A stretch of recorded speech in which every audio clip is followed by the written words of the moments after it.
Bismillahirrahmanirrahim. Assalamualaikum warahmatullahi wabarakatuh. Selamat malam sahabat Jemari yang berada di rumah. Apa kabarnya nih? Semoga kita tetap dalam keadaan sehat, diberikan perlindungan oleh Tuhan, dan senantiasa bahagia dimanapun kita berada. Nah, senang sekali saya Randa Putra Canyago dapat hadir kembali menyapa sahabat Jemari dalam program Bima Sakti, bincang malam seputar aksi tentang Jemari di live Instagram @jemarisakato. Nah, sahabat, seperti yang kita ketahui bahwasanya Indonesia ini adalah sebuah wilayah, sebuah negara yang rawan bencana. Dan salah satu bencana yang paling sering terjadi yaitu bencana gempa bumi. Dan begitupun juga yang sudah terjadi di Kabupaten Pasaman Barat pada bulan Februari tahun 2022 yang lalu, gempa dengan kekuatan 6,5 skala Richter telah mengguncang dan merusak hampir sebagian besar infrastruktur di sana, sehingga banyak terjadi kerusakan pada akses pelayanan publik, bangunan pelayanan publik, dan juga masyarakat, dinamika kehidupan masyarakat pun juga ikut berdampak.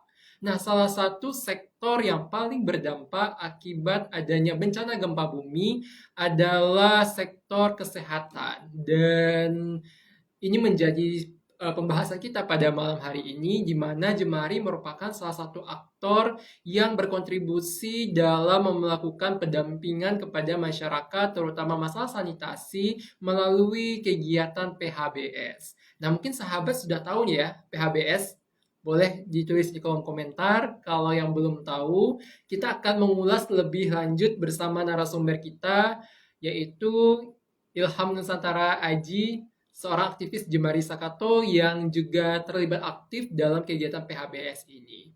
Nah, sebelumnya sahabat, sambil saya menunggu, maksudnya sambil saya mengundang narasumber kita, sahabat boleh menulis komentar, pertanyaan, ataupun saran melalui kolom komentar. Oke, sudah saya undang sambil menunggu. Oke, sekali lagi kepada sahabat, sambil kita menunggu narasumber kita bergabung, sahabat boleh mulai dari sekarang yang mencicil ya. Kira-kira pertanyaan apa sih yang akan ditanyakan oleh yang akan ditanyakan kepada narasumber kita nantinya? Oke, ternyata narasumber kita masih belum ya, belum menerima undangan kita. Oke, terima kasih Kak Ani atas komentarnya. Terima kasih banyak. Tentunya ada juga Bang Abdi Kurniawan. Terima kasih banyak komentarnya telah menyemangati narasumber kita. Oke, apakah sudah? Oke, terima kasih ya dari Kak Natasha. Nanti kita akan bahas bersama narasumber kita. Oke, sepertinya masih belum bergabung nih ya. Oke, ini sudah. Ternyata langsung diminta ini ya, diminta live secara langsung oleh narasumber kita. Oke, sambil menunggu. Wah, selamat malam Bang Ilham ya, panggilannya Abang, Bung atau apa nih? Bebas saja Rana, bebas. Oke, kita panggil Ilham aja Bung boleh, langsung Ilham aja. Keren. Oke, nah gimana nih Bung, kabarnya Bung? Baik, baik. Oke, boleh sapa dulu sahabat Jemari yang berada di rumah yang nonton hari ini. Assalamualaikum warahmatullahi wabarakatuh. Selamat malam untuk sahabat-sahabat Jemari yang menyaksikan. Semoga menikmati ya. Semoga menikmati. Nah mungkin agak grogi sedikit. Ya. Yep. Agak grogi ini sedikit. Oke, tenang saja Bang. Kita santai aja ya pada malam hari ini, tidak terlalu serius. Memang pembahasan kita disampaikan secara santai saja. Nah, mungkin sahabat Jemari belum terlalu mengenal ya. Boleh dikenalkan dulu Bang Ilham ini, mungkin backgroundnya apa, asalnya dari mana, gitu. Dan sekarang sedang melakukan aktivitas sehari-hari itu apa gitu. Iya, iya, iya. Ya mungkin sedikit perkenalan ya untuk sahabat-sahabat Jemari. Kalau nama mungkin udah tahu ya, Ilham, panggilan Ilham. Kalau asal ini dari Bukit Tinggi. Nah untuk background sendiri, saya berkuliah di Universitas Andalas jurusan Hubungan Internasional. Mungkin sih segitu sih rendah Oke, perkenalan singkatnya ya. sekarang oke, sekarang aktivitasnya apa nih Bang? Nah untuk sekarang lagi beraktivitas di Jemari Sakato sebagai Heeh. aktivitas Jemari di sini. Sehari-hari beraktivitas di Jemari Sakato. Ini menarik ya, dari jurusan HI ya, International Relations, menjadi seorang aktivis yang melakukan pengabdian kepada masyarakat. Nah, kita akan membahas topik yang menarik nih Bung Ilham ya, terkait dengan PHBS. Nah, sebelum kita masuk pembahasan mengenai PHBS, ketika terjadi bencana nih Bang, kalau tidak salah ya bulan Februari tahun 2022, saat itu ketika Bung sudah sampai di Pasaman Barat, itu kondisinya itu seperti apa? Baik itu kondisi lingkungan, masyarakat setelah pasca bencana itu seperti apa, Bung? Nah, iya. Seperti yang kita tahu ya, sekitar akhir Februari tahun kemarin, itu Pasaman Barat diguncang gempa itu ya, yang mana pusatnya itu di Nagari Kacai. Nah, di sana sekedar gambaran kondisi pada saat itu ada beberapa bagian rumah yang rusak berat, ada yang rusak ringan, nah ada juga yang rusak sedang. Nah, situ menimbulkan masyarakat menjadi mengungsi ke tempat pengungsian yang dibuat oleh pemerintah setempat. Nah, untuk itu di sana Jemari melakukan intervensi di sana, memberikan support untuk menanggulangi pasca bencana di Pasaman Barat. Oke, jadi secara infrastruktur itu kebanyakan rusak ya Bang ya, baik itu rusak ringan, rusak sedang maupun rusak berat, termasuk bangunan fasilitas publik seperti itu ya, Bung ya? Ya, banyak juga ada sekolah-sekolah yang rusak berat, yang mengakibatkan sekolah sekitar beberapa bulan itu terhenti kegiatan sekolah ya. Diadakan di sekolah darurat, itu ada dibikin tenda-tenda itu disediakan oleh pemerintah setempat maupun oleh NGO-NGO lainnya. Oke, jadi memang ya saat itu lingkungan setelah terjadi pasca bencana gempa ini banyak fasilitas publik yang rusak, infrastruktur yang rusak, dan juga terjadinya perubahan dinamika kehidupan masyarakat ya, begitu ya Iya, Bung ya, iya. yang awalnya tinggal di rumah, akhirnya tinggal di pengungsian dalam hal ini tenda. Nah, tentunya dalam masa pengungsian itu salah satu sarana umum ya yang biasanya harus terpenuhi itu kan adalah masalah sanitasi. Dan hal ini adalah MCK mungkin ya. Nah, saat Bung Ilham melakukan kegiatan dan aktivitas di sana, bagaimana kondisi pengungsian saat itu? Nah, untuk kondisi pengungsian saat itu kalau kita melihat dari sanitasi ya, itu Hmm? sebagaimana kalau di pengungsian kan itu kan dipakai secara bersama-sama. Nah, juga di tenda pengungsian itu beberapa WC itu, beberapa sanitasi jamban itu dipakai juga bersama-sama oleh pengungsi lainnya. Nah, itu yang akhirnya kami dari Jemari itu melakukan promosi PHBS itu, Hmm. Anda. Hmm. Oke ya, karena memang MCK mandi cuci kakus itu saat itu mungkin terbatas Bang ya, karena jumlah pengungsi itu tidak dapat memenuhi kebutuhan akan sanitasi mereka, sehingga mendorong Jemari Sakato untuk melakukan kegiatan PHBS. Nah, di sini tadi Iya. sudah ada yang bertanya nih Bu mengenai tentang PHBS. Nah, PHBS itu apa sih Bung? Boleh dijelaskan Bung? PHBS. Iya. Apakah itu akronim atau itu ada penjelasan khusus? Iya, kalau PHBS itu ya, kalau dari singkatannya kita lihat itu ya, itu merupakan perilaku hidup bersih dan sehat. Nah, apa yang kita lakukan? Kita melakukan promosi perilaku hidup bersih dan sehat. Hmm. Karena ya di saat pasca bencana maupun terjadi bencana itu masyarakat kurang memperhatikan kondisi kesehatan. Ini Hmm. berkaitan dengan kesehatan lingkungan sekitar Hmm. gitu rendah. Ya. Oke, Nah, tadi Bung menggarisbawahi bahwasanya masyarakat kurang memperhatikan kesehatan dalam lebih fokusnya kesehatan lingkungan. Nah, itu boleh ya. dijelaskan secara detail, maksudnya kesehatan lingkungan itu seperti apa, Bung? Ya, seperti apa ya? Seperti contohnya itu jamban gitu ya. Nah, pola Hmm.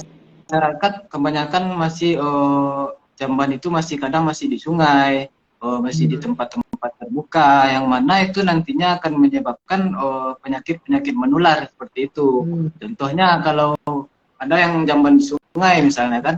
Nah, itu aliran sungai itu kebanyakan masyarakat juga masih memakai aliran sungai. Nah, itu yang nantinya akan menyebabkan penyakit bagi masyarakat. Tuh.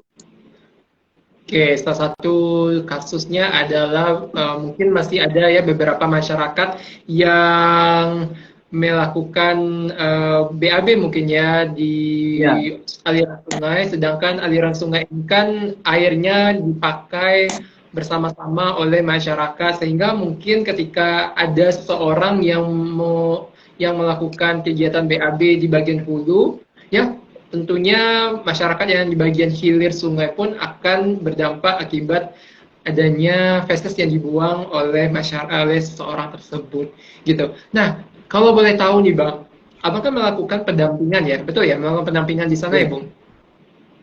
ya. Oke. Kalau pendampingan di sana itu berapa lama, Bung? Ya, jadi kalau kita kan ada dua program pada saat itu, ada yang pasca bencana, terus ada yang kita program terakhir itu building resilience namanya. Itu kita eh, memperkuat ketangguhan masyarakat setelah pasca bencana. Nah, itu Oke. dilakukan selama 2 bulan itu lamanya durasi programnya. Kita lakukan pendampingan kepada masyarakat, kita lakukan promosi kesehatan, kita juga melakukan itu ada PMBA juga itu kalau di bidang kesehatan, pemenuhan makan bayi dan anak, dan itu kita lakukan selama kurang lebih 2 bulan itu. Oke, tadi kan ada dua program ya, Bung ya, Ya, selama kegiatan pendampingan ya, pasca bencana dan juga building resilience, betul? ya, Nah, apakah berapa lama nih Bung melakukan kegiatan saat pasca bencana dan building resilience ini? Apakah 2 bulan yang Bung sampaikan sebelumnya sudah mengikut ya, sudah termasuk kedua program ini atau program ini dilakukan secara terpisah gitu? ya. Kalau yang pertama itu yang pasca bencana itu programnya 45 hari ya. Dari sana kita itu sekitar beberapa minggu setelah terjadinya bencana itu, setelah kita lakukan asesmen, kita langsung terjun ke lapangan untuk melakukan promosi kesehatan. Nah, dari situ kita juga udah memulai itu melakukan promosi kesehatan, juga trauma healing, juga kita melakukan intervensi yang dilakukan oleh Jemari ini ya, juga melakukan distribusi NFI. Hmm. Oke Gitu. ya. Nah, selama kegiatan pasca bencana ya dalam hal ini program 45 hari ini yang berkaitan dengan PHBS, apa saja kegiatan yang dilakukan oleh Jemari ini, Bung? Ya, kalau itu ya kita melakukan pendampingan kepada masyarakat yang kita sasar itu Nagari Kajai itu ya, yang mana yang Oke. paling terdampak oleh bencana. Kita di sana bekerja sama, kita bukan gerak sendiri, kita memfasilitasi kegiatan ini. Kita kerjasama dengan puskesmas, dengan dinas kesehatan. Lalu yang kita dari Posyandu itu kita mengajak kadar-kadar kesehatan. Jadi Hmm. kan di Posyandu itu kan ada kadar kesehatan. Nah, kita mengajak mereka untuk berpartisipasi dalam melakukan promosi PHBS ini. Itu rendah. Oke, berarti selama 45 hari itu lebih melakukan edukasi ya dengan Ya, menjembatani para stakeholder yang memberikan kapasitas kepada kader ya, kader Posyandu di sana agar mereka bisa menerapkan kegiatan PHBS ini. Nah, selanjutnya dalam pendampingan PHBS selama program Building Resilience itu apa saja yang dilakukan oleh Jemari, Bung? nah pada saat building resident kita lebih merecall kembali apa Oke. yang telah dilakukan oleh saat pada saat 45 hari yang sebelumnya. Kita recall kembali bagaimana masyarakat, apakah telah menerapkan perilaku hidup bersih sehat ini atau bagaimana gitu. Kita juga tetap melakukan pendampingan seperti yang dulu, yang 45 hari. Kita ajak kader untuk melakukan pendampingan di setiap posyandu, masing-masing posyandu. Oke, berarti memang ya kalau setelah kita melakukan kegiatan PHBS selama 45 hari, lalu dilanjutkan dengan program building resilience selama 2 bulan yang berusaha untuk merecall kembali, mengingat kembali, mengulang kembali apa saja yang sudah dibahas dalam program 45 hari ini. Lalu ini menarik ya Bung, kan selama 2 bulan ya, selama 2 bulan Bung melakukan pendampingan. Kira-kira nih implementasi dari kegiatan ini apa saja nih Bung? Dalam artian mungkin topik yang dibahas dalam pendampingan itu apa saja nih Bung? Boleh di-share? Ya, karena pada saat itu ya, itu masyarakat rata-rata semuanya sudah kembali ke rumah masing-masing, dan di mana kalau keadaan rumah masyarakat itu ada yang rusak berat, rusak sedang, rusak ringan. Nah, ada beberapa rumah masyarakat itu yang jambannya itu, tempat pembuangan air besar itu hancur. Kebanyakan itu ada yang hancur. Jadi kita lebih fokus ke sana ya, ke jamban itu, karena itu masyarakat itu lebih sering untuk jambannya itu di sungai atau di ruangan terbuka, yang mana itu kan rentan sekali terhadap penyakit. Nah, itu bisa menimbulkan diare, penyakit-penyakit menular lainnya lah yang akan menyebabkan hal-hal seperti itu. Begitu, Rata. Oke, berarti memang ya salah satu topik yang dibahas selama pendampingan selama 2 bulan itu adalah masalah jamban ya. Saya teringat nih Bung, kalau tidak salah ya, kalau ketika kita membahas masalah jamban gitu ya, tentunya ada perhitungan ya Bung ya, berapa jumlah masyarakat, terus berapa jumlah jamban yang dikeluarkan, bagaimana kapasitas sungai, apakah itu juga diterapkan selama kegiatan PHBS kemarin Bung? Iya. Kalau selama kegiatan PHBS itu ya kita melakukan ya metodenya kayak mapping gitu ya. Kita undang masyarakat di satu posyandu, kita mapping itu beberapa masyarakat yang hadir, kita gambarkan itu rumah masyarakatnya di mana, ya buang jambannya di mana, kita gambarkan itu di kertas itu. Nah, nanti kita jadi tahu siapa yang masih jambannya masih di sungai, siapa yang udah di rumah. Beda lagi itu kalau yang di rumah ada juga yang pembuangannya itu tetap ke sungai. Nah, itu juga tidak baik itu. Karena yang baik itu jamban sehat itu jamban yang memiliki septic tank. Nah, kebanyakan masyarakat memiliki jamban namun masih dialiri ke sungai hasil pembuangan itu. Nah, kita lakukan mapping. Nah, di sana kita lakukan perkalian-perkalian itu ya. Berapa tidak yang keluar sehari, berapa anggota keluarga. Nah, sampai hasilnya itu ya besar lah hasilnya itu kan, kalau sekampung lah namanya kan, ditambahkan. Nah, itu sangat-sangat mencemari sungai. Sedangkan masih banyak masyarakat yang memakai sungai ini untuk mencuci, untuk banyaklah untuk kegiatan sehari-hari, masih banyak yang memakai sungai itu. Itulah kira-kira kondisinya. Berarti salah satu ini usaha penyadaran ya Bung ya, supaya masyarakat melihat ya berapa kapasitas feses yang dibuang ke sungai, berapa kapasitas daya tampung mungkin sungainya, dan bagaimana dampaknya terhadap masyarakat. Ini juga dilakukan penyadaran melalui kegiatan PHBS. Nah, kira-kira kemarin itu total ya berapa posyandu ya yang Bung dampingi selama 2 bulan itu, Bung? Iya, karena kita itu fokusnya itu di Nagari Kajai itu ya, Kecamatan Talamau itu, kita mendampingi di sana ada 20 posyandu dan kita dampingi ke 20 posyandu tersebut. 20 posyandu totalnya. Oke, 20 posyandu ya. Jadi secara bergilir ya. Iya, secara bergilir. Bukan digantian hari. Oke, berarti rata-rata dalam satu posyandu itu berapa kali Bung Ilham melakukan pendampingan, Bung? Iya, kalau di total kan itu masing-masing 2 kali pendampingan itu ya. Kalau di masing-masing posyandu kita lakukan 2 kali pendampingan tuh. Yang pertama kan yang di program 45 hari, terus yang kedua di program yang building resilience gitu kira-kira. Wow, sangat menarik ya, sahabat Jemari yang berada di rumah. Sebelum kita lanjut, mungkin kalau ada pertanyaannya dari sahabat Jemari, boleh langsung ditulis di live kolom komentar kita. Nanti akan dijawab dan akan dibahas oleh narasumber kita yang luar biasa ini. Oke, berkaitan dengan pencapaian nih Bung ya, selama 2 bulan itu tentunya mungkin sedikit banyaknya ya telah memberikan perubahan gitu ya atau dampak kepada masyarakat. Nah, mungkin Bung bisa jelaskan ya pencapaian program baik itu secara kuantitatif dan secara kualitatif itu seperti apa Bung dalam program PHBS ini?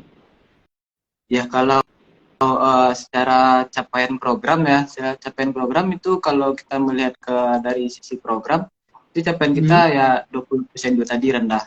Kita telah melakukan promosi kesehatan kepada 20 posyandu yang mana posyandu itu terletak di Nagari Kajai. Nah, untuk kayak perubahan-perubahan yang dilakukan itu masyarakat itu kita nanti ada RTL-nya itu biasanya setiap akhir kegiatan itu ada rencana tindak lanjutnya. Nah, masyarakat yang tidak memiliki septic tank, masyarakat yang masih jambannya di sungai, itu kalau rumahnya itu berdekatan itu kita ajak mereka biasanya solusinya itu seperti arisan jamban. Nah, Oke. mereka bisa membuat satu septic tank saja itu dan yang memakai itu bisa 5 rumah dengan catatan nantinya akan disedot secara berkala. Nah, itu sih yang dilakukan masyarakat setelah kami melakukan pendampingan itu. Oke, sangat ini ya, saran yang solutif sekali ya, Bung ya, melakukan arisan jamban. Nah, ini saya baru pertama kalinya ya mendengarkan adanya arisan jamban ya. Jadi kita melakukan penyadaran ya kepada masyarakat pentingnya melakukan pembuangan feses ke septic tank. Lalu salah satu solusi yang diberikan adalah melakukan arisan jamban gitu. Nah, setelah Bung bersama tim ya melakukan pendampingan kepada masyarakat di Nagari Kajai. Nah, menurut Bung sendiri nih, kira-kira ya dampak dari program PHBS ini apa nih, Bung? Yang Bung mungkin sudah Bung lihat dan terbukti atau Bung prediksi ini akan berdampak seperti apa gitu? Ya, kalau bicara PHBS itu ya kita kan bukan hanya jamban saja sebenarnya itu. Kalau bicara PHBS ada kebiasaan cuci tangan pakai sabun, ada seperti tidak merokok di rumah, seperti konsumsi buah-buahan. Nah, sangat kita bertujuan untuk menyadarkan masyarakat untuk berperilaku hidup bersih dan sehat. Nah, setelah program ini dilaksanakan ya, kita harap masyarakat itu menjadi tahu, menjadi sadar apa yang sebaiknya dilakukan dan apa yang sebaiknya tidak dilakukan. Nah, bagaimana sih cara menerapkan perilaku yang hidup bersih dan sehat, yang mana itu nantinya akan berpengaruh pada banyak aspek, contohnya penyakit menular, stunting juga berdampak apabila PHBS ini tidak dilakukan. Itu sih harapan-harapan kita setelah kita lakukan pendampingan, masyarakat menjadi sadar, masyarakat menjadi paham tentang pentingnya PHBS ini ya untuk diterapkan. Apalagi dalam keadaan pasca bencana. Nah, itu sih Ratna.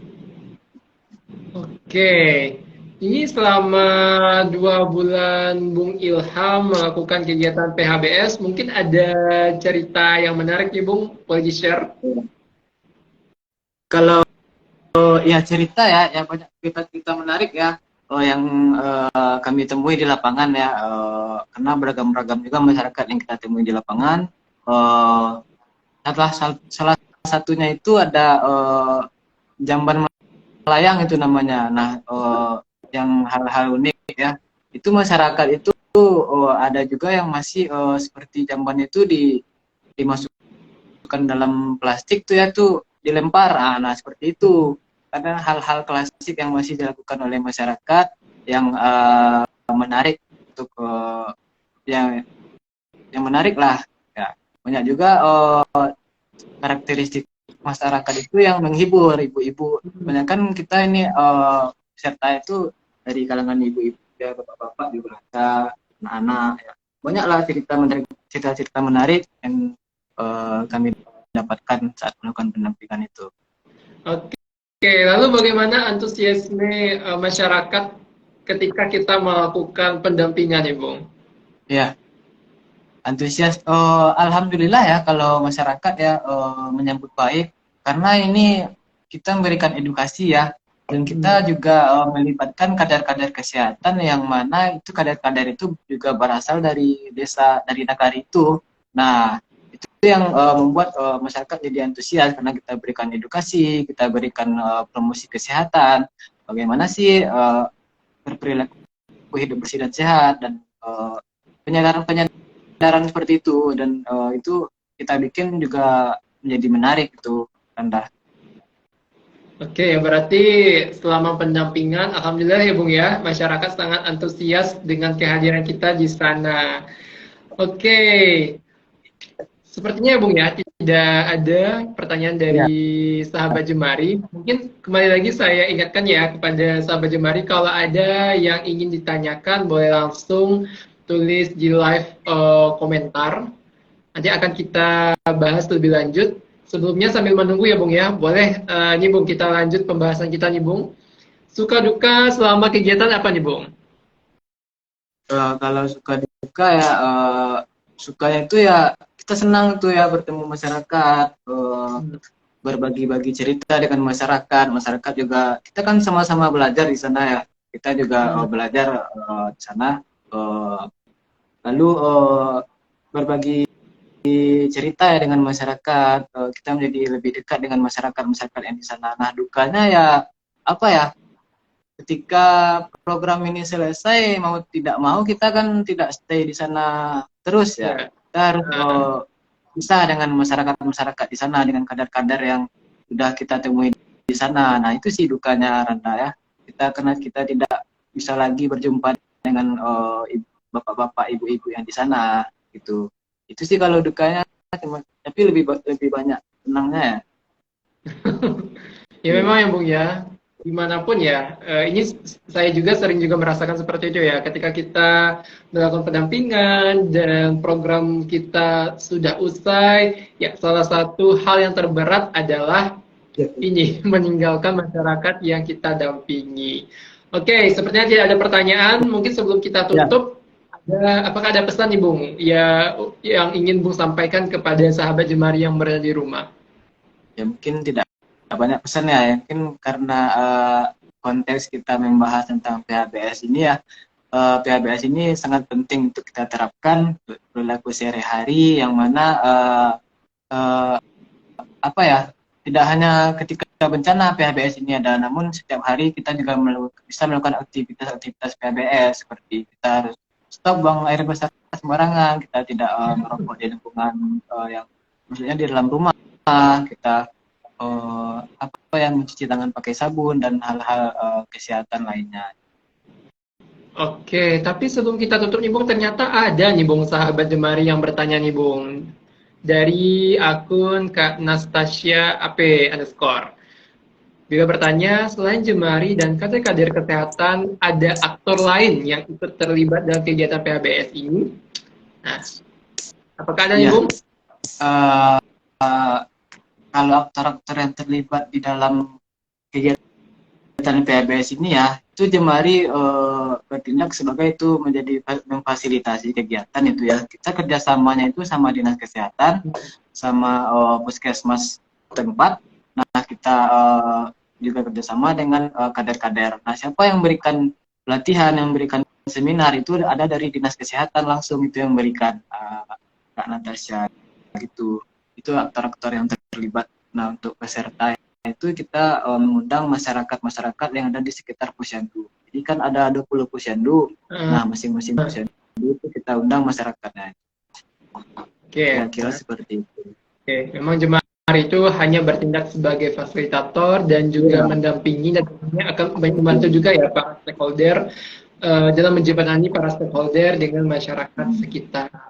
Oke, kalau tidak ada pertanyaan lagi, saya ucapkan terima kasih banyak ya Bung ya atas Terima kasih waktunya, kembali atas sharing pengalamannya yang sangat luar biasa sekali. Semoga apa yang sudah kita tinggalkan dapat dilanjutkan oleh masyarakat di sana dan tentunya dapat bermanfaat masyarakat di sana. Saya ingin juga mengucapkan terima kasih banyak kepada sahabat Jemari yang sudah meluangkan waktunya untuk menyaksikan program Bima Sakti ini, dan jangan lupa ya, tetap pantengin seluruh media sosial Jemari Stakato. Silakan follow, like, komen, dan share juga kepada koleganya ataupun keluarganya seluruh konten-konten dan em, medsos Jemari Stakato. Oke, terima kasih banyak kepada Bung Ilham dan Iya, sahabat Jemari yang berada di rumah. banyak. Saya ucapkan terima kasih banyak sekali lagi dan mohon saya pamit undur diri. Akhir kata, wassalamualaikum warahmatullahi wabarakatuh. Sampai jumpa. Semoga tetap semangat, tetap sehat, dan jangan lupa bahagia. Bye-bye.